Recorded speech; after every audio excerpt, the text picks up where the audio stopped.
hapa ni kuhusiana na huyu dada yako. Huyu Vero. Vitu anavyonifanyia huyu dada yako kwa kweli sio vizuri.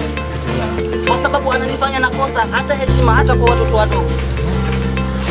Kaanza kubadilika, anatembea na madereva bodaboda, madereva sema. Mara sikijui leo kwa muuza genge. Yaani mpaka muuza genge anatembea nao. Umeniona au wewe? Nyamaza kimya, mcha Mungu huwezi kuongea uongo. Mcha Mungu huwezi kuongea uongo hata siku moja. Nyamaza kimya kwa sababu huyu ni mcha Mungu huwezi kuongea uongo. Na maana mimi nakuonea, mimi wewe nakuonea. Mcha Mungu. Sasa shemeji.